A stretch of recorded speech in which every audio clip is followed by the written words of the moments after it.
आज बनेबा summer special दहीबरा जोटा कि आपण माने ऑयल फ्री दहीबरा पाई परिबे। बहुत ही कम तेल आपणकर दहीबरा रे पाइबे। तो यहाँ हूँ बिना छुंक वाला दहीबरा जहाँ सहित आपण को खाइबा को भी बढ़िया लगिबो आ बहुत ही नरम आ स्पंजी दहीबरा मिलिबो ता सहित हेल्दी भी। हेल्दी एथिपाई कहूँ आपण रेसिपीटा पूरा देखिले जानि परिबे आ देखिकी जानि पारथबे बराटा केते नरम हेछि। तो दर्शक बंधु स्वागत करछि देसी food court Odisha cooking channel को। चलतु आज दहीबरा रेसिपीटा स्टार्ट करवा। तो आपण जी दहीबरा बनबे से अनुसार आपण बिरी को राति सारा भिजे नहीं। तो ये मुझे राति सारा भिजे नहीं गोटे गिना बिरी मुझे बरा बनबी से अनुसार बिरी को भिजे नहीं।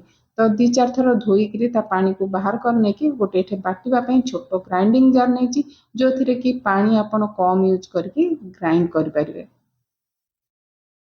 तो मुझे अधा बिरी दे दीची आ बाटिबा अल्प पानी भी एठी दे दीची जो थी कि आमर बिरी बटाटा टिके बहलिया होइके ग्राइंड हो पारिबो। ग्राइंड हेबा पई जेतिकी दरकार सेतिकी पानी देके बिरी सबू को बाटी नेबे। तो देखि पाथबे बिरी केते बहलिया करी बाटीची आकु बिरी बरा को अति नरम आ स्पंजी बनाया पई प्राय 5 ରୁ 6 मिनिट गोटे डायरेक्शन रे बिरी को भलसे फेणी नेबे। देखि पाथबे मु 5 ରୁ 6 मिनिट पर आपन को देखौची आ बिरी केते हल्का हो जायची। आपनकर बिरी भलसे फेणी हेची ना नै जानिबा पई आप गोटे गिनारे पानी टिके नेबे। तो बिरी अल्प पकईकि देखिए जदि आपणकर बिरी ऊपर भासुची तो आपण बिरी भलसे फेणी हो जाइए। तो बरा स्पंजी बनाया यही प्रोसेसटा निश्चिंत बनेबे। ये मुझे 2 चामच नहीं सुजी एटा पूरा ऑप्शनल अच्छी। तो सुजी टिके पकेला परे आपण बिरी सहित सुजी के टिके आउ थे भलसे गोलई नेबा। तो आपण चाहे खाली बिरी रे भी यही बरा बनै पारे। मु 2 चामच एठी सुजी देइची। तो सुजी पकेला परे एठी मु देइची स्वाद अनुसार लूण। लूण पकेला परे सबको भलसे गोलई नेबा। तो आपण दहीबरा आलुदम तो बहुत थर बनैकी खाई थिबे किंतु सिंपल दहीबरा खाई सारला परे आपण खरा दिन एमती ही दहीबरा बनेबे। तो देखि पाछो एठे सुजी आउ बिरी लूण पकेला परे भलसे गोलैकी 5 मिनिट छाड़ देबी। आउ एठी अल्प तेल नैची। तो आपण जेतिकी साइज रो बरा बनया को चाहबे से सेतिकी साइज रो बरा एठी पकै नेबे।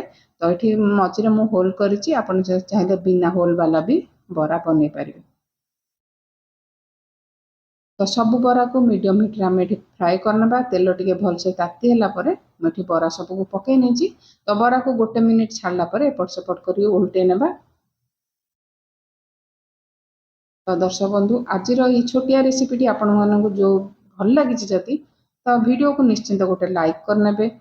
आउ जदि आपण जदि नुआ चैनल अच्छी तो चैनल को सब्सक्राइब निहाती ही करने। आज रेसिपीटा आपण मानक केमती लागला तो कमेंट करके जनइबे। आपण एमती दहीबरा केबे बनै थिले कि तो निश्चिंत ताहा भी जनइबे। तो बिरी सब माने बरा हो सारा पर सबको बाहर करनबा।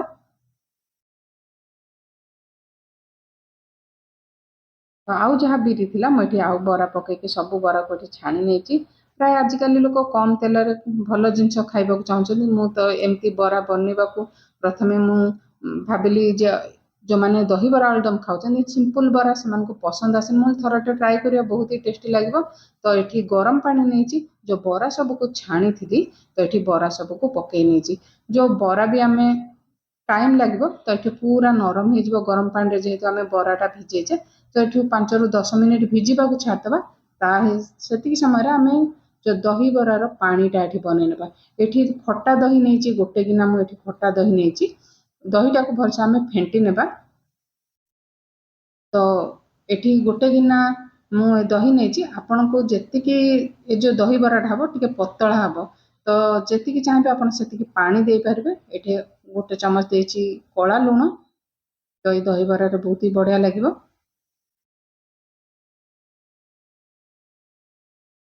तो ये कला लूण पकेला परे माउ गोटे गिना ये पानी दे देची देला परे सबको भलसे गोलई नेबा। जदि आपण पाखे समय थी बराटा जदि राति बनईकि सकाଳେ खाइबे बहुत ही बढ़िया लगे। तो ये स्वाद अनुसार लूण देदेबा।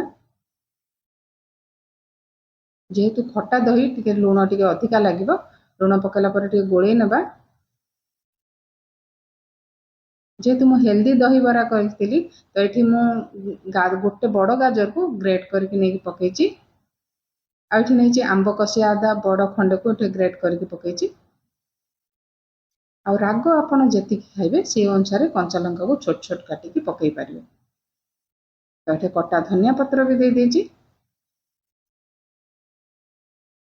ଯୋଉ ବରାକୁ ଆମେ ଭିଜେଇକି ରଖିଥିଲେ, ବରାକୁ ଦି ହାତ ମଝିରେ ଆମେ ପ୍ରେସ୍ କରିକି ସବୁ ବରାକୁ ଏଠି ପକେଇ ନେବା। ଆଉ ଏଠି ଦେଇଛି ଭଜା ଜିରା ଲଙ୍କା ଗୁଣ୍ଡ, ଯୋଉଥିରେ କି 1 ଚାମଚ ଦେଇଛି।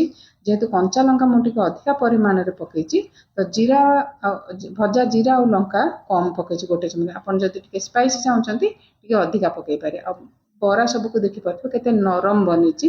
ଆଉ ଦି ହାତ ମଝିରେ ପ୍ରେସ୍ କରିକି ଏକ୍ସଟ୍ରା ପାଣିକୁ ବାହାର କରିକି ସବୁ ବରାକୁ ଆମେ ପାଣି ତାର ବାହାର କରିକି ଏଠି ପକେଇ ନେବା। ଆଉ ବରା କେତେ ନରମ ହେଇଛି ଆପଣ ଦେଖିପାରୁଥିବେ। ସବୁ ବରାକୁ ମୁଁ ଏଠି ପକେଇ ନେଇଛି। ଯେହେତୁ ମୁଁ କହିଥିଲି ଅଏଲ୍ ଫ୍ରି, ଆପଣ ଚାହିଁଲେ ଏଠି ଛୁଙ୍କ ଦେଇପାରିବେ, କିନ୍ତୁ ବିନା ଛୁଙ୍କରେ ଥରେ ଏମିତି ବନେଇକି ଦେଖନ୍ତୁ, ଦହିବରା ବହୁତ ହି ଟେଷ୍ଟି ବନୁଛି। ତ ଭଲ ଲାଗିଥିଲେ ଲାଇକ୍ ସେୟାର